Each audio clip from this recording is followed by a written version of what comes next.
Hello and good morning, everybody. Welcome to day 105 of the income stream, or is it 104? I can't remember exactly, but we're here again to talk about something really important. That is the idea of getting a little bit uncomfortable in order to grow. We've all heard that phrase where awesomeness or growth happens outside of your comfort zone. But what is over there? What do we do? How do we make it happen? What are the kinds of things, especially as an entrepreneur or a business owner, that we can do to get to that level and grow and scale and do better in our business and do better in our lives? So welcome in. Thank you so much for joining me today. My name is Pat Flynn, here to help you make more money, save more time, and help more people too. But it definitely starts up here in the brain, what's happening in the mind, because this can stop you and it can help you grow. So let's talk about it today. Thanks so much for joining me. Welcome to the income stream. This is the income stream to help you achieve your dream, all while we keep it clean. This is the income stream. It's the kind of show where you can come and go, but then you leave inspired with no fee required. The income stream with Pat Flynn. Thanks everybody. Welcome in Michael and Net Friending with April and Roy, both saying it's episode 104. What I thought. Thank you so much. My Castle Life says in the most southern voice, hey y'all. Thanks so much. Appreciate you being here. Fun will now commence. We got Martin, Zenya, and Vlada, Spanish and Go. We got Mayor, hi sir. Hello with the wave back to you. Rex in the house. Social Pants. Amazing. Great to see you here. And it looks like our chat is doing pretty good today. Our chat is doing good. So in terms of the internet, because yesterday we had some problems. If in the future we have some really bad choppiness and I go and I try it a couple times and it doesn't work, we can always head things over to Instagram, instagram.com/PatFlynn. I can go live there, super snappy. And we did that yesterday. Thank you for those of you who transferred over there.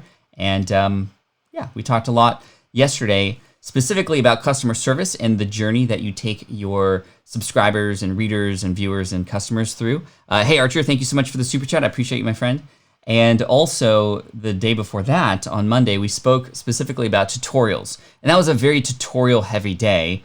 Of course, a tutorial about tutorials, but meaning it was very step-by-step, very, okay, here's step one, here's step two. Today's gonna be more of a casual just chat between you and I. I'll be answering questions as we go. If you happen to have questions as we go, make sure to type in question in the chat in all caps, followed by your question after that. And we can make sure we try to answer as many of those questions as possible. So again, thank you so much. I appreciate you. And today we're talking about getting uncomfortable, because things that are outside of your comfort zone are the things that actually help you grow. And as we all know, sometimes it takes really tough moments in order for us to either open up our eyes to new opportunities. Like for those of you who know my story, back in 2008, I got laid off from an architecture position. That was a really tough time for me, especially having just asked my girlfriend to get married, and I was supposed to start a family, but having to move back in with my parents. It was a tough situation, and it took a good couple months for me to get my legs going again. But then I started to see and notice all these other opportunities. And because I got laid off and because I felt pressured, I did things and took bold actions that indeed were uncomfortable, but were necessary and required for me to actually see the results. I guarantee you, if I wasn't let go, I would not be here today. I would still be an architect. I would be happy, hopefully, and be doing good work. But my energy would be divided elsewhere, and I probably wouldn't have as much time with the kids and the family, that's for sure. I guarantee I probably wouldn't be as wealthy as I am today, and most of all, I wouldn't be able to help you and help more people. So it took that uncomfortable moment in order for me to grow. But there's been many uncomfortable moments, and in fact, here is what I will tell you up front. I look for those uncomfortable moments now.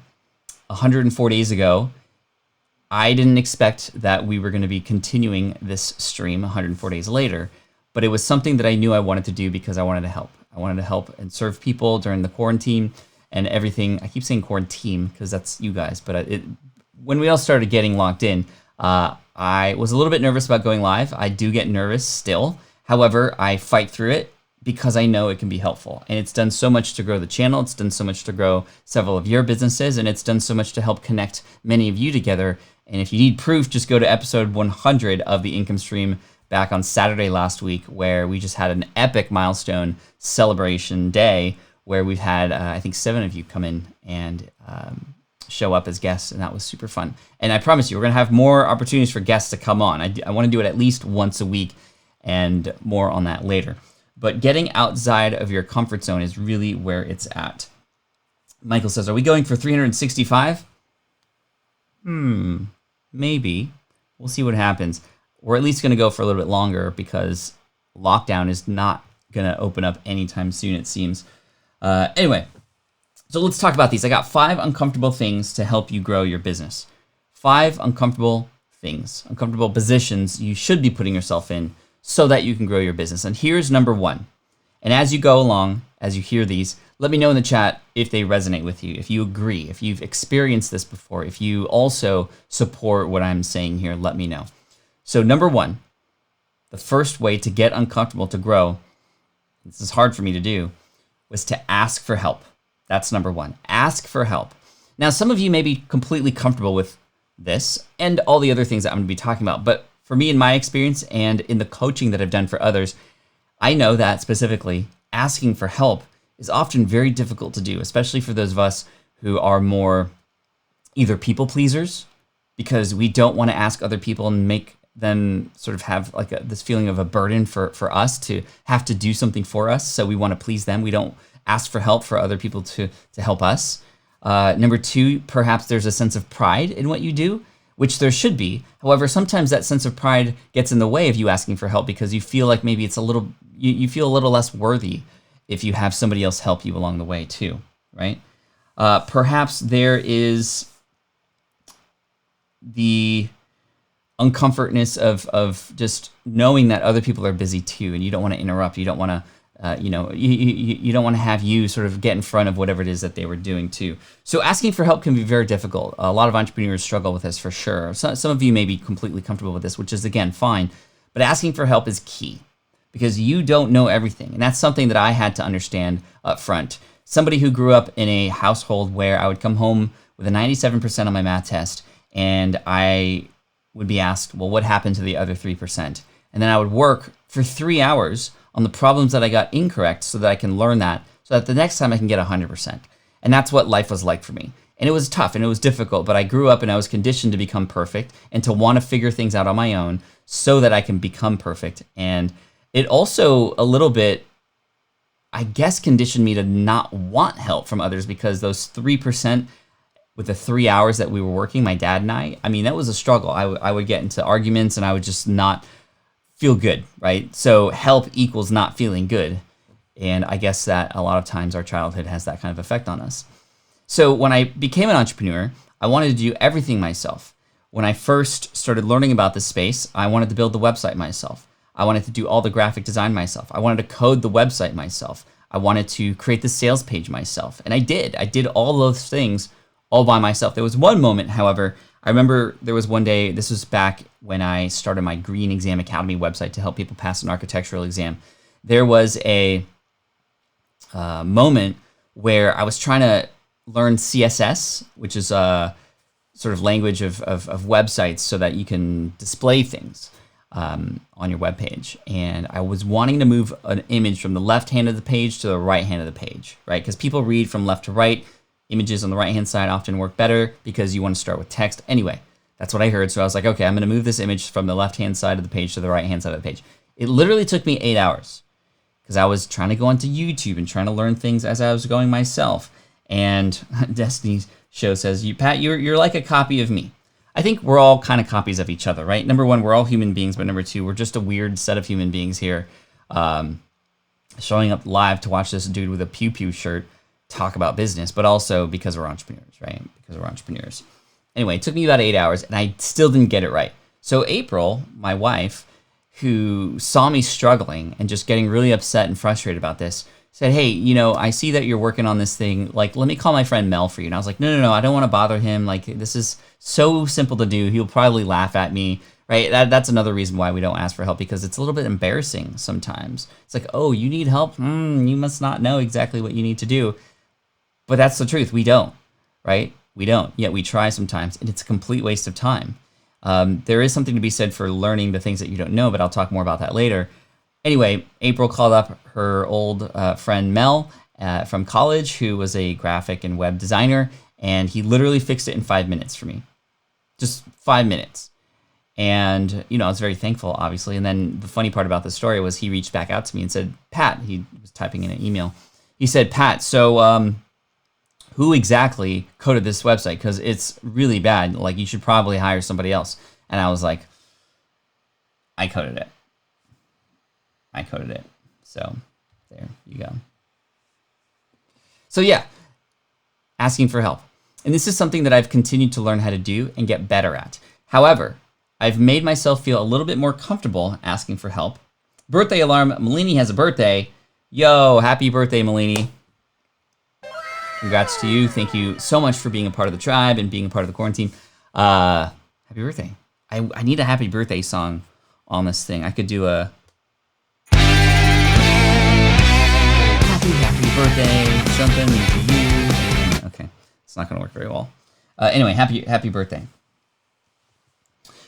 So yes, asking for help can be difficult, but I've been able to make it a little bit easier for myself by seeing what I could do to help others first. Right? Serve first. When you help others, you could feel a little bit more comfortable asking for help back, and that's what I found out over time. And some of you might remember the episode that I did with Jordan Harbinger, where he talked about these things called layoff lifelines. And in a nutshell, it's essentially working on building relationships now and helping other people now, so that when you need help, you're more comfortable asking for help later, right? So this is called digging your well before you're thirsty. If you're digging your well and you're already thirsty, it's too late, right? So spend time now reaching out to others and helping people and serving them and seeing what they might need help with. And even if they don't need any help right now, you've at least asked and have shown that you actually care, so that when something is happening in your life or you are in need of advice, you're more comfortable asking for help because you already provided help for them, and they're more likely to help you back, right? So this is how I always approach these relationships. And this is partly, what I feel about the investment made in here in the income stream. I do this every single day. I don't get paid for it. I do get some super chats which come in, which I very much appreciate, but we donate them every single month. And I feel like in moments like this, it makes complete sense because, number one, I'm here to serve you and I'm helping you. And I've already had several of you go, when can we show up at FlynnCon next year, right? And that was something I didn't even have to ask to do. You all wanted to come to FlynnCon next year, which is my event in San Diego, and hopefully if we can make that happen. Many of you have signed up and applied for SPI Pro, which is our brand new membership, right? And that is something that I know a lot of you feel like you want to do to give back, which is so amazing. But of course, when you get in there, I'm going to give back to you, and then you're going to give back to me, and I'm going to give back to you, and you're going to give back to me, and I'm going to give back to you. And this is how the cycle works, right? So this is the kind of world that I love to live in and what I want to be in terms of leading by example. So anyway, just being there to help others so that I can be more comfortable asking for help too. Asking for help, right? And this is something that I've been doing a lot now. When I was looking for training on how to do a triathlon, I went to my audience and found a trainer who helped people, and I literally asked him for help because I knew that I was able to help him before, or else he wouldn't have followed me. And then he's been my trainer for the last 6 years in a row, right? Showing up 3 times a week in my garage on FaceTime, right? So he lives in Columbus, Ohio. His name's Jeff from TotalBodyConstruction.com, and he's the person who helped train me with triathlon, which is pretty cool. Lately, when I've been building the membership website, I've gotten a lot of help, asking for help from people like Stu McLaren, from people like Shane and Jocelyn Sams, who are really all in on memberships right now, and Jacques, the membership guy. There's just so many cool people out there. Anyway, sadly, help is hard for me too. I learned that help was not guaranteed even when really needed, so it's hard for me to trust that someone will help. I'm working on that one. That's a great point, Sarah. Thank you so much for being open and honest here. The idea that asking for help, and I actually had a conversation yesterday with somebody very close to me who had been seeking help but been unable to receive it from their loved ones, and that's very difficult, right? Just because you ask for help doesn't mean you're going to receive it, but it's almost guaranteed that you won't receive it if you don't.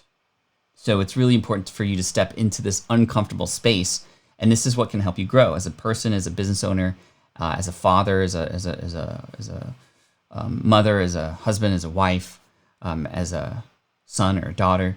So this is sort of the first thing I wanted to talk about. I'm so thankful that you are open to receiving this information. So that's number one. That's the first uncomfortable thing we can do to help ourselves grow our business is ask for help, but help make yourself feel a little bit better about that if in case that's a struggle for you by offering to help others first now before you need it, right? Dig your well before you're thirsty. Malini, wow, this is a great point. And I think you summed this up perfectly, by the way, happy birthday. For the longest time, I looked at asking for help as a sign of weakness. No, I in fact think it's a sign of strength. It takes strength to realize what you need help with. It takes strength and it takes courage for you to step outside and almost show yourself and be vulnerable by asking for help. That takes courage. That takes strength. That's the opposite of the sign of weakness, in my opinion.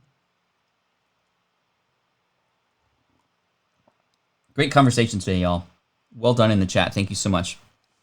For those of you coming in a little bit late, we start a little bit early, a half hour early on Wednesdays, which is kind of cool. I wish it was consistent, but it can't be on Wednesdays. I have a call at 8:30 a.m. with a mastermind group that I've been a part of for about a decade now, and that's very important to me. So thank you for understanding. I appreciate you today, and make sure you hit subscribe if you haven't already. Chat, let me know. Is the stream better today? Is it actually behaving itself? The YouTube gods are actually in our favor. That's awesome. And again, thank you so much for yesterday and having us move over to Instagram when we needed to because we had some tech issues. By the way, gotta love my Moana mug. Check that out. This is actually April's, but look at that fish hook. Isn't that dope? I love that. Anyway, thank you so much for being here. Let me just adjust this a little bit. Okay, so let's move on to uncomfortable thing number 2. Uncomfortable thing number 2. Find where you're nervous. And this is just a general statement. I sort of mentioned this earlier, but growth happens outside of your comfort zone. It happens where you are nervous. When I first started my business, everything I did felt very uncomfortable. Everything I did felt very, made me really nervous. And in fact, this is exactly where I look toward now. Jay Helms. Bruh, thank you so much for the super chat, my friend. I appreciate you. I took your advice from day 98, starting a coaching biz, implemented that day what you recommended, and within 24 hours had 3 players signed up for coaching at $25 or $250 an hour. Bruh. Wow. Congratulations to you, Jay. This stuff works, right? What we talk about here, you're going to find the things that resonate with you, and then hopefully, like Jay, you'll take action. Jay, congratulations to you. Big bruh. For you. A big bruh. Do you don't see that up there? Thank you, Grandma Goody. That's so cool. So, Zenia and Vlada says, dude, where did you get this mug from? Disneyland, of course. Disneyland. Love this movie, by the way. Dude, that is epic. Good job. Well done. And thank you for the super chat. I appreciate you. Not required, but I will happily accept it and pass it on to those who are in need right now. Which reminds me, this is a new month, which means, first of all, happy July 1st, which is insane. We're already halfway through the year. But I'll be needing to select a new organization to donate our super chats to, and I'll be tallying up the numbers for who we donated to last month related to Black Lives Matter and supporting Black entrepreneurs and Black organizations. So I'm excited to share those numbers with you a little bit later as I tally up those numbers. But thank you, Jay, for the super chat. I appreciate you. And okay, let's keep talking. Finding out where you're nervous. If you are comfortable in your business, you're not growing. That's a weird thing to say. If you're not comfortable with your business, you're not growing. But complacency is sometimes the devil in disguise. Just being like, yeah, I'm fine with where things are at, versus trying to continue to expand your world a little bit by, sorry about that, by getting a little bit nervous. Now, this doesn't mean you have to always continue to grow, however. I do want to give a shout out and thanks to Paul Jarvis, the author of Company of One, who basically challenges us to go, well, do you need to grow like we all think we need to do? You should get to a point where you can be, where you can feel, you can celebrate where you've gotten and be okay with not growing. But I still think getting uncomfortable, in a sense, allows you to get better, right? It allows you to improve your efficiencies. It allows you to grow if it is indeed something that you're looking to do. It allows you to expand your mind. It allows you to try new things. It allows you to figure out what works and what doesn't, right? Because that's, to me, what it takes to be efficient and to grow as an entrepreneur. That means getting to the point where you're trying things, knowing that they might not work well, knowing that you might fail, knowing that you are likely going to make mistakes. But this is the beauty of entrepreneurship, and I think a lot of us don't even know that this is how it's defined. It's defined as sort of like a scientist. We see a problem, we want to test solutions. We want to see what works and what doesn't. And very often, the first experiment doesn't work. However, a lot of us who are entrepreneurs, especially who have a sense of pride, who have a sense of, wanting to be perfect, we try something, or we never try something because we're perfect, or we try something, it doesn't work, and we fail, we go back to where we were, back to, again, where we were comfortable, right? Some examples of when I've stepped outside my comfort zone in my business. Well, number one, just getting started in my business in the first place, but later on, selling something.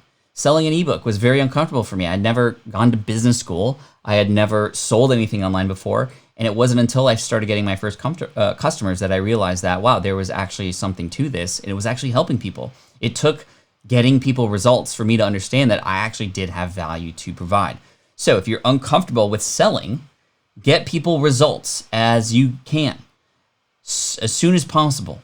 That means maybe even giving people free access to the thing so that you can prove that this thing works, or getting one person to go through that program before you turn it into an online course, to walk through the steps that you're going to teach people in your online course in mass to just one person first to get them a result, right? This can help us feel a little bit more comfortable, even though it's a little bit nerve-wracking. It also helps force you to understand what works, what doesn't. It also forces you to help that person get that result no matter what, and no matter what. And it also teaches you whether or not you like this thing or not. But that trial and error phase is so key. And this is why, if you are staying in your comfort zone, if you are complacent, you are not growing. You're not growing. Another thing that I did was I started my podcast, right? My podcast, which I said I was going to start at the end of 2008, finally got started a year and a half later in July of 2010, when I finally just did it. And even though I didn't like my first episodes, I think they're terrible. You've heard me say this before. You have to be a disaster before you become the master, right? And being a disaster is not a very comforting thing to do. But I look for where I'm nervous now. That's what pushes me forward. This income stream, this stream, is something that was very uncomfortable for me, but it's pushed me forward. Getting up on stages, something I said and vowed I was never going to do, hence why I started a business online. I eventually found out that that was my next step. In 2011, at an event called FinCon, I gave my first talk, and I become so addicted to that uncomfort zone on stage that I continue to do it again and again, and it continues to allow me to grow and grow. It continues to allow me to get more and more and bigger opportunities, like speaking in front of Dave Ramsey's audience last year, and bigger things that would have never happened if I didn't step on stage in that zone of uncomfortness, right?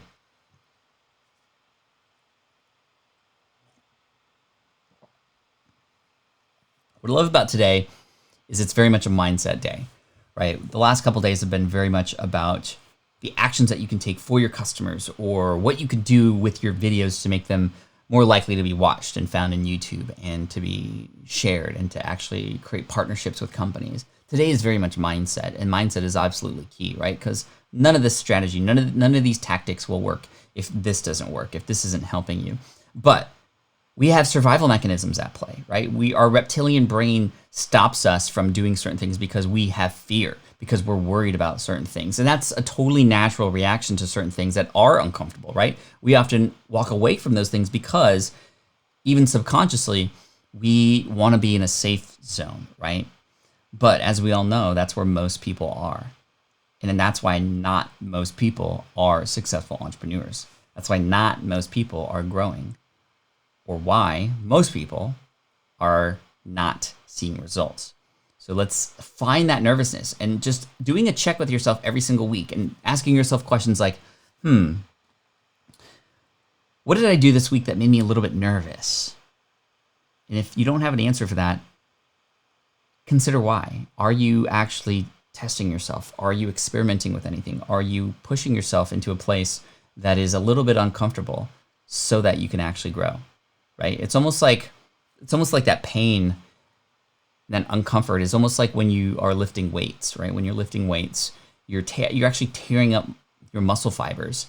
But by doing so, your muscles go, hey, okay, I need to get stronger so that doesn't happen the next time. So I'm going to build them up even bigger and stronger. Of course, hopefully you're eating protein and staying healthy and getting sleep, all important components of weight, of muscle gain, right, and weight loss. However, the analogy makes sense. You got to break it down to grow. And that's what you got to do to your mindset sometimes. And this is why getting into your uncomfortable zone and getting a little bit nervous, that's like getting those reps in, right? And growing that muscle. And then bam, just stronger because of it.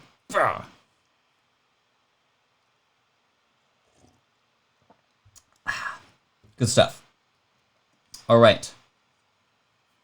Number 3, the third thing that we have to get uncomfortable with is knowing that we have weaknesses and owning up to the fact that we are not good at all things.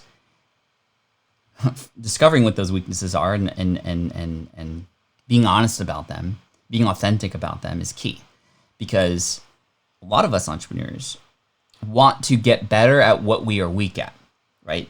And I think that in many cases that makes sense, right? Especially for things that are required of us for our business, and they should be. Like, you know, if you're a podcaster and you are not a great interviewer, well, let's get better at that and let's learn.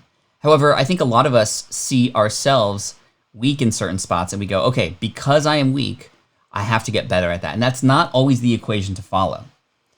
It is not always the thing that makes sense to get better at the things you're weak at.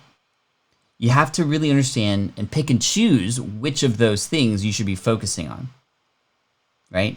Because some things that we are not good at, that's actually going to be something that holds us back if we try to get better at it. Because it just may not be in our zone of genius. It may not be in our DNA to actually flourish and grow by focusing on those things that we feel like we have to grow at because we see somebody else doing good at it, right? And this is where I think a lot of this comes from. We're comparing ourselves to somebody else, and our DNA is different from somebody else's DNA. Your DNA is different from my DNA, which is different from everybody else's DNA too. We have our own superpowers, right? And you've heard me talk about this before. We need to know what our superpowers are. What's unique to us? What are our unique traits that we can then inject and put into our business everywhere, no matter what kind of business it is? Those superpowers should exist. But our weaknesses, that's hard, because when we consider ourselves weak, we consider ourselves a failure. When we consider ourselves weak, we consider ourselves not as strong. However, like we were talking about earlier, when you know what your weaknesses are and you can own up to that, you can do a couple things, right? You can hire people. You can just put those things aside and focus on the things that you are good at. Perhaps you're not a great coach, but you're a great teacher, right? You're not a great coach. You don't do well in a one-on-one setting, but you are a great person who teaches in video in an online course. However, I see a lot of people who are great at online courses who feel like they need to do coaching, even though they're weak coaches. They don't want to do it, and it's just not in their DNA, but they do it anyway because that's what everybody else is doing.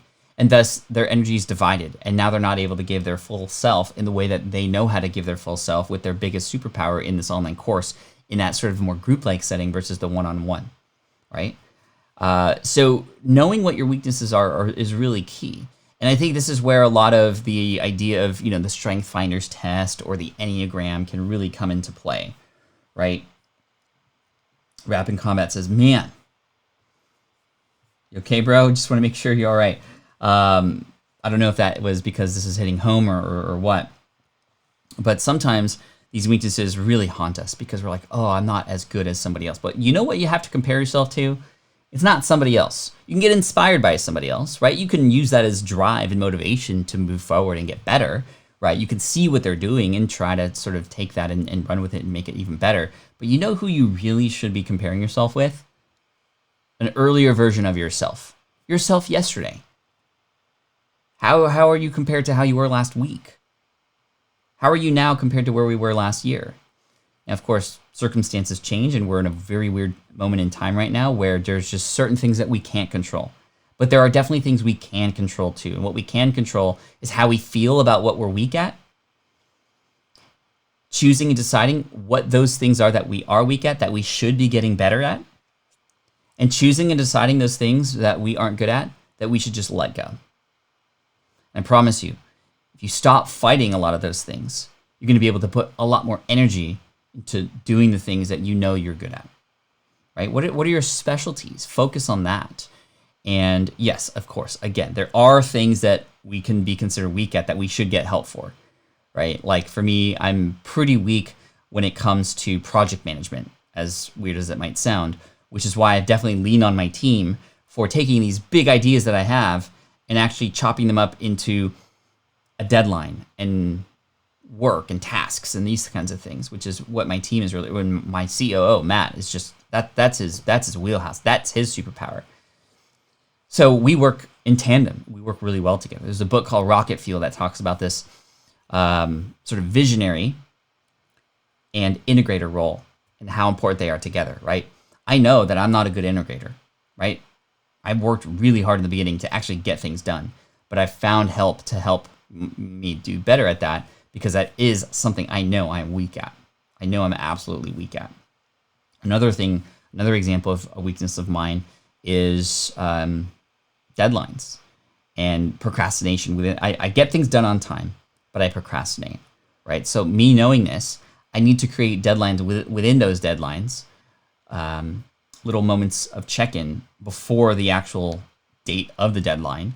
So it almost feels like a deadline within the deadline to keep me going, right? So this is why breaking up those tasks into mini tasks and having deadlines for those works really well for me, because I don't want to actually be late on that task that is one of 5 in this bigger project, if that makes sense. Samson says, all I saw was fire extinguisher, and I was like my heart was starting to race a little bit. I'm glad everything's okay, but I hope April and the kids have a fire extinguisher in the house. Pat Flynn is on fire. Thank you so much. So hopefully this makes sense. It's a little bit uncomfortable to own up to the fact that you are not good at something. It's very uncomfortable to openly share that too. And I'm not saying you have to openly share these things that you are weak at, but I think that you can demonstrate that you are somebody who knows what you're not great at. And then you focus on the things that you are. A lot of times I see people who want to get into podcasting who just absolutely struggle behind the microphone, for example. Now, there's some things to consider here. Just because you're not good at something doesn't mean that you are just not meant to do it, right? There's a fine line between, being weak at something and then having the chops and getting better, and then also just being weak at something and it's just like it's not in your DNA and you shouldn't even fight it. So it does take time. It does take, again, experimentation, and this plays well with number 2 here, which is the nervousness, getting to find yourself where that nervous effort is. Comfort does not equal strength. I just want to make sure that's clear. If you feel like you're good at something and you're comfortable doing something, that does not necessarily mean that you have mastered it. It doesn't necessarily mean that you need to focus on that either, right? Part of the strategy of growing as an entrepreneur is knowing what you're good at and what you like, but maybe shouldn't do. This is when you graduate from scrappy entrepreneur to CEO of your company. When you begin to hand off those things that you are good at, that you actually like, but you shouldn't do, because now you're taking control of where your time and effort should be. Now you're likely seeing that these things aren't even required, or at least not required by you to do. So in the chat, let me know. This might be a fun experiment. Let me know in the chat if you know for yourself there are certain things, and if you want to share what these certain things are, feel free. I'll see if I can read a few of them off. But what are some things that you are good at, that you actually like to do, but you shouldn't do as CEO of your company or as an entrepreneur? Eventually things that you will likely want to hand off, right? For me, I edited my own podcast, and that includes show notes, that includes editing the files after recording them, that includes tagging all the files, that includes show notes, that includes all the artwork for the episodes, and even publishing them. Literally all me. For 6 years. I was good at it. I actually loved it and enjoyed it. But I'll tell you, when I handed that stuff off, I gained 5 hours a week back that I then put into books, that I then put into creating online courses, that I then put into building relationships and creating super fans in my business. So that was very tough for me because I loved it. But let's see. We got, and this is very common. Social media management, says Michael Glover. We love connecting with people online, but managing those processes, managing those conversations, especially when you might be cross-platform, takes up a lot of time. And it seems like, Michael, there might be an opportunity for you to either consolidate or the ability for you to hire help or to at least make your systems better, right? Designing our YouTube thumbnails, says Spanish and Go. It's so much fun, right? To create thumbnails, to see results of those thumbnails. It's so much fun to play around with Photoshop and that sort of thing. However, that does take a lot of time if you do it right. We've talked about this on the show before. It is a very important thing. But there are people who can do them likely better and faster than you. This is the other thing that I found out when I started handing things off. And this was back in 2015. I finally hired somebody to help me with my show, and I got addicted to it. Just seeing the open hours every week, and also the fact that somebody could do this faster and better, and they enjoyed it too, was awesome, right? So they were able to do it. Like part of the reason why I didn't want this to happen was like, well, nobody could do this as good as I can. Like, I have my own way, right? This is my baby. I don't want anybody to touch it. And so I just was like, ugh. And then finally, Chris Ducker was just like, dude, you gotta hand this stuff off. I know you like doing this, but think of what you can do with that extra time. And he was even saying, like, there are people out there who can do it faster and better than you, right?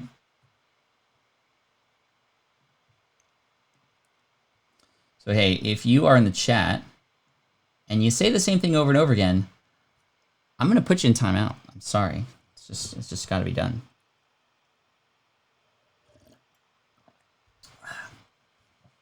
Web design and development. Yeah, that was a big one for me, Razwan. Let's see.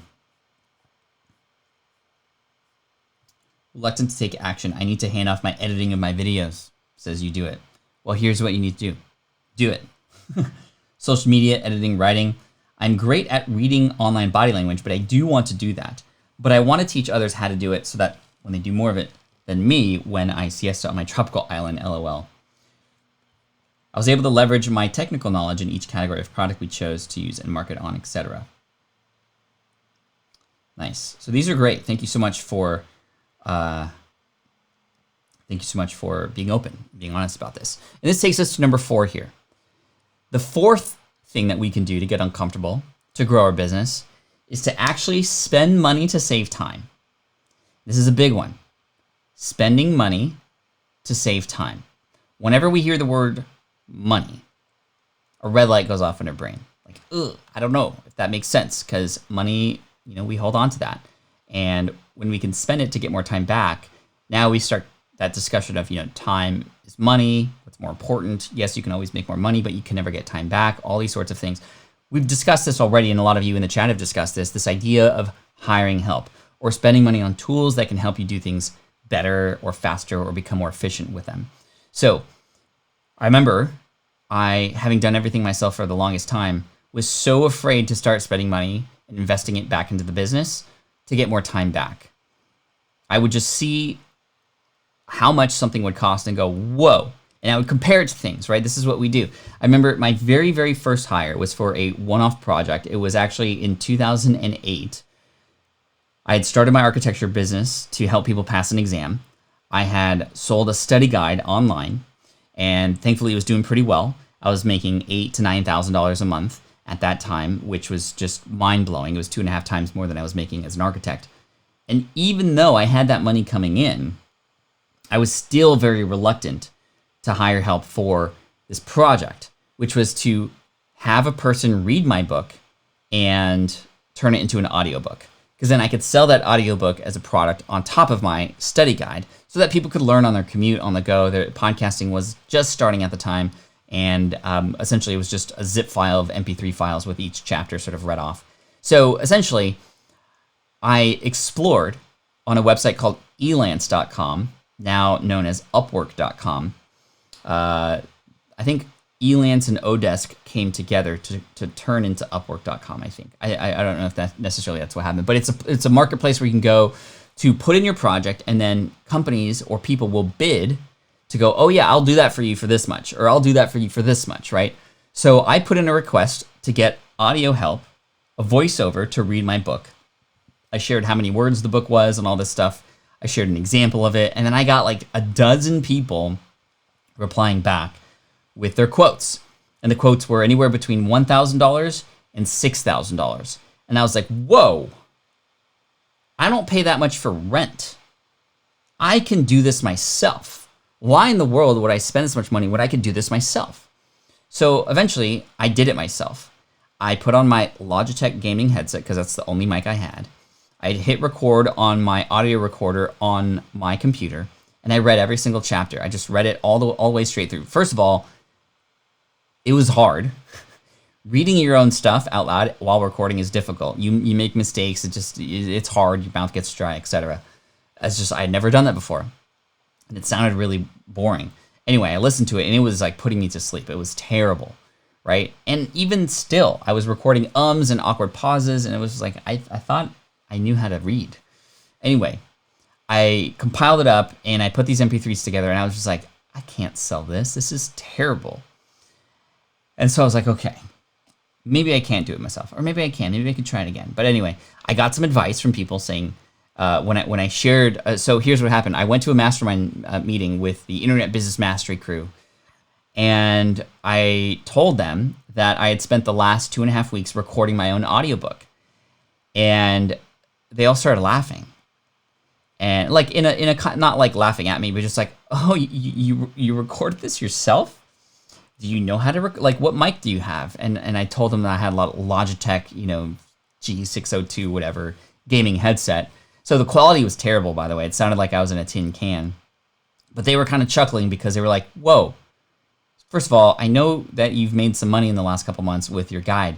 Take some of that money and invest it in hiring a voiceover artist on elance.com. And I was like, I tried that, but I mean, it's like thousands of dollars.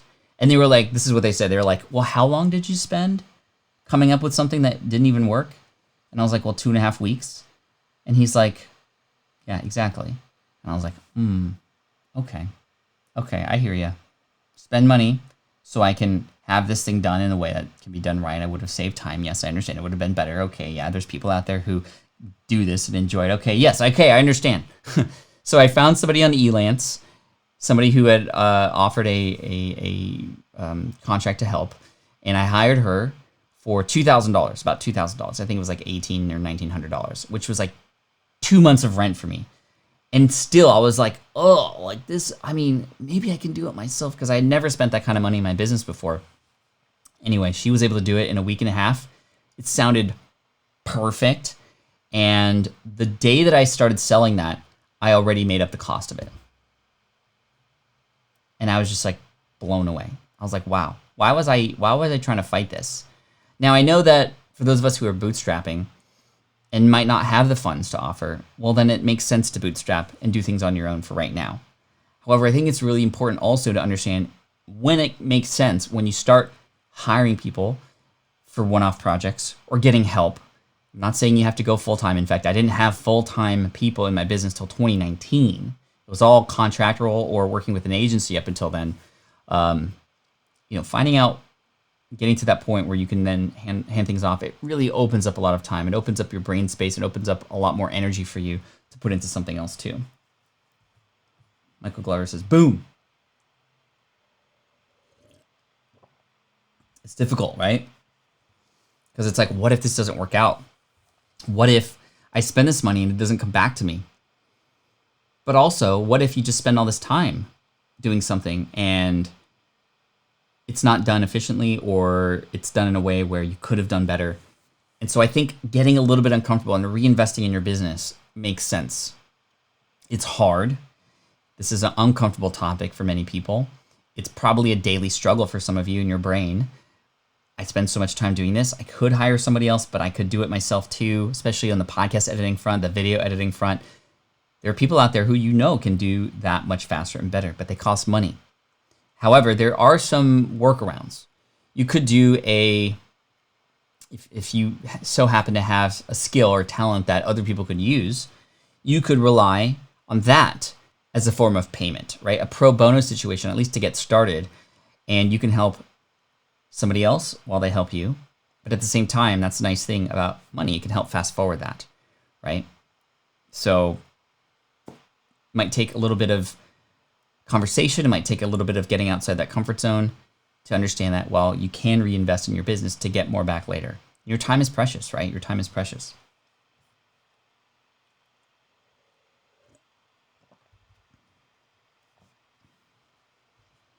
Bernard here says, thanks for being here, Bernard. For me, getting out of my comfort zone is actually filming myself talking about something. I recently filmed 2 videos and I'm currently thinking of filming 2 more.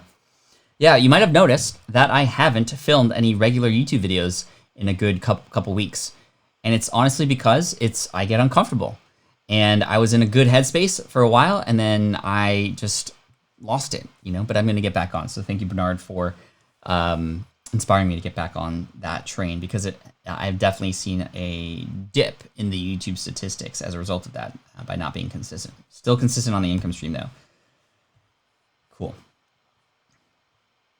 It's hard for those of us that are perfectionists in the things we do. We don't think someone can do it better than us, but guess what? They can. In fact, yeah. And some people, especially for things like, well, there are some obvious things, right? Like bookkeeping and accounting. If you're just not a numbers person, it's smart as a business owner to hand off some of that stuff to other people, right? It's just a drag for some, but for others, for whatever reason, like my CFO, Matt, he's COO and CFO, Chief Operating Officer and Chief Financial Officer of SPI Media. That's his jam. And I'm like, really? You're such a nerd. And he's like, yeah, but so are you, related to all this online business stuff. And I'm like, well, yeah, I guess that's why we're a perfect match, right? So anyway, yeah. Rap and combat, yo. Headspace is so real. Absolutely. Absolutely. Okay. And then number 5. I'll answer a few questions as we go along, but it's been nice to see the conversation between each of you here in the chat. And again, thank you for coming. We're going to end in 10 minutes because I have a mastermind call coming up. We start Wednesdays a half hour earlier. For those of you who are students of mine, we do have office hours happening tomorrow, even though my team is off this week. They deserve it because we've been putting so much work and effort into SPI Pro the last couple months. Last 6 months really, but the last couple months have just been literally every day focusing on growing this and getting the sales page ready and the application process and the algorithms for who we accept and who we don't, etc. It's just been an awesome experience to work with this team, but they deserve the whole week off. But I still will be showing up tomorrow for office hours, 11:30 a.m. Pacific, 2:30 p.m. Eastern. So you'll see an email from me coming out very soon. And for those of you who don't know what SPI Pro is, I highly recommend you check it out. We're accepting applications right now for this new membership component of SPI. If you go to smartpassiveincome.com/pro, you'll see it there. Cool. Asma, no worries. Wednesdays are a little bit different. Yes, and it's just, I wish it was consistent literally every single day, but it does overlap, which is okay. But I promise you, and thankfully, the YouTube gods and the internet gods are playing well with us today. Bruh. Thank you for that. Guys, I have a fun toy coming soon. Before we finish up, this just came to mind. I have a new fun toy coming in the world of streaming. So many of you know I've been streaming on Twitch with my son and my daughter, in fact, every day. And it's been really neat to, sorry about that, to just experiment with Twitch. We're up to, I think, 75 followers on Twitch now, which is cool. Hot Coals Only is the name of the channel. Yes, Hot Coals Only. But man, we had a fun jam session yesterday playing Fortnite together. Anyway, I have a new toy coming. It's called the Go XLR.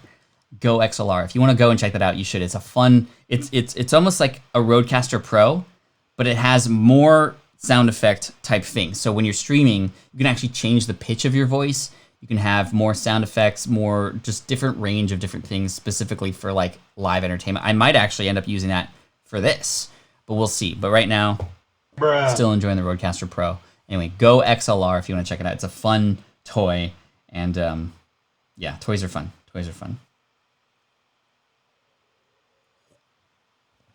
Fun channels to watch, says Bernard. Yeah, Bernard came in the other day. If you want to check it out, twitch.tv/hotcallsonly.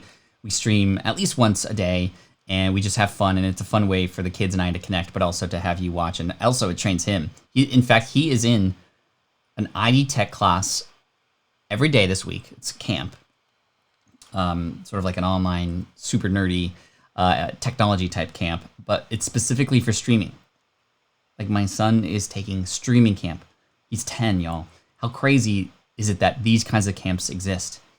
The only camp I remember was camp at Palomar Mountain, where we had sleeping bags, and I would cry because during the dancing portion, nobody would want to dance with me.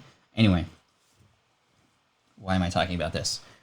Okay, so let's talk about the fifth and final thing to get uncomfortable to grow your business, right? A little bit of a, sorry about that. So number 5, launching before you're ready. Launching before you're ready. A ready, fire, aim approach is an amazing way to grow online. However, just do know that within this topic, planning is still important, and getting to the point where you know that you've at least gotten to the point where, yes, you are still serving an audience, that's key.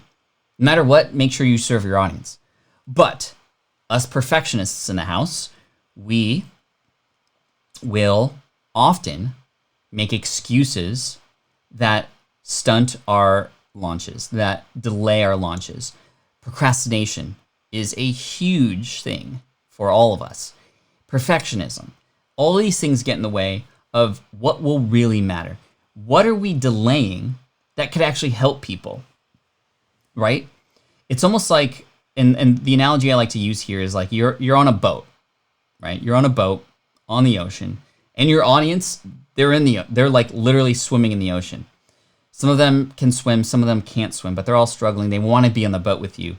However, would you, if you saw somebody sort of like drowning next to you and they're reaching up their hand for help, and you know they need help, you know you could serve them, but are you going to say, nah, now's not the right time? No. Every day you don't have something out there to help people, whether it's free content or premium content or whatever, is a day that you're letting people who need that help suffer even longer, right? This is and yes, those are strong words for sure. I mean, is it suffering if a person doesn't have, I don't know, the right microphone for their podcast? I mean, it's not the same kind of thing, but people are looking for this information. People are needing help. People are wanting to grow and educate themselves. And every day that you're not putting something out there, or you are delaying this launch of the thing that you're thinking about launching, is a day that you're not giving yourself an opportunity to actually help that person. Procrastination is very dangerous. Perfectionism is also very dangerous.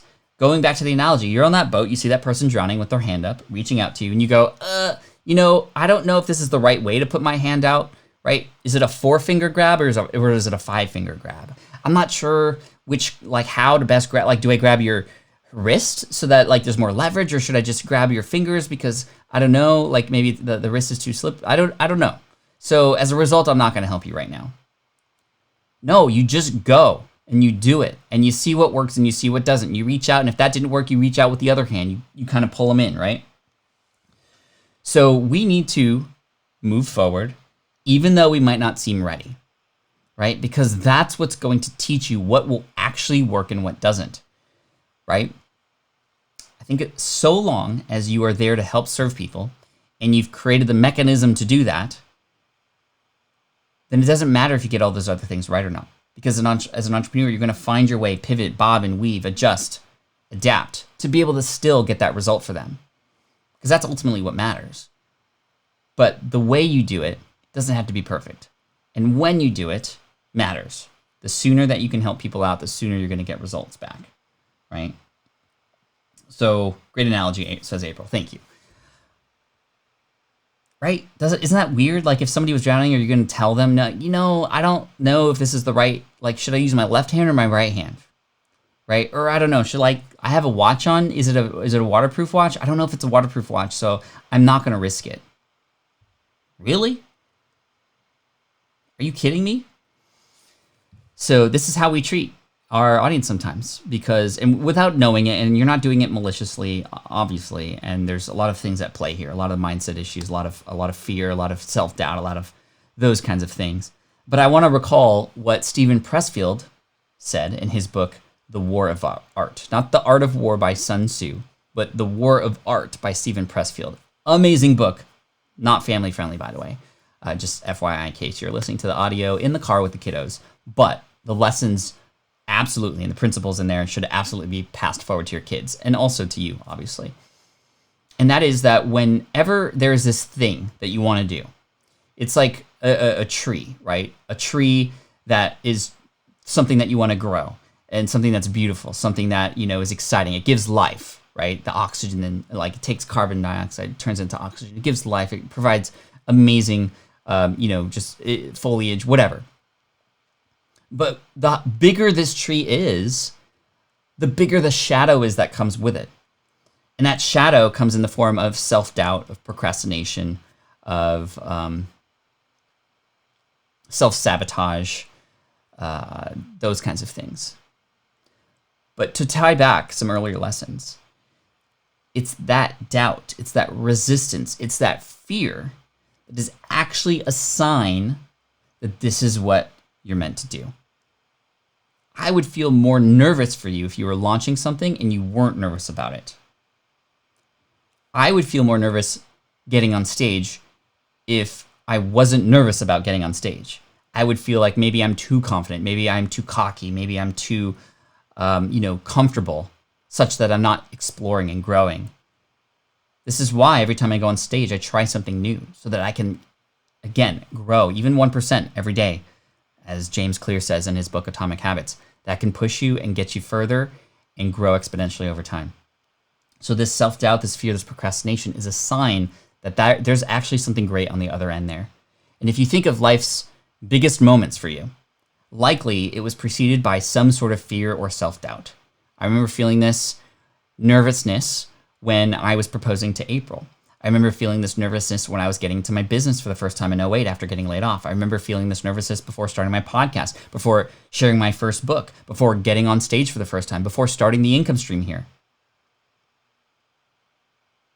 So this is why I look toward that nervousness now. That's how I know the sign that that's where I need to go in order to grow. So hopefully this mindset shift helps you today. We're getting a little deep here.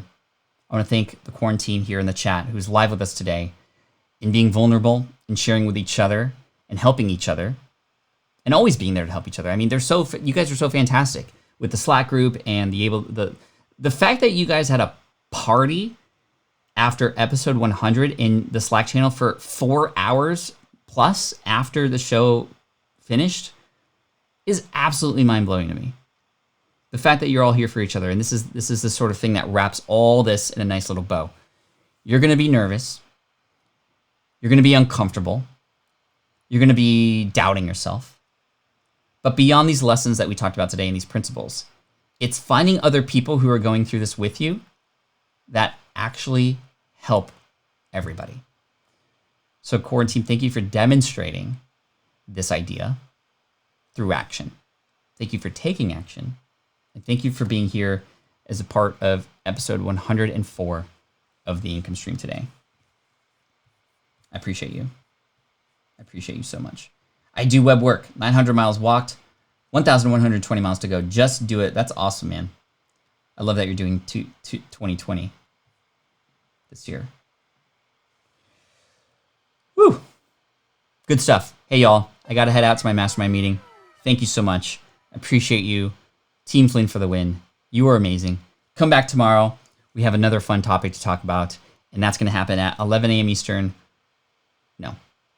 8 a.m. Pacific, 11 a.m. Eastern, right here, patflynn.com/theincomestream.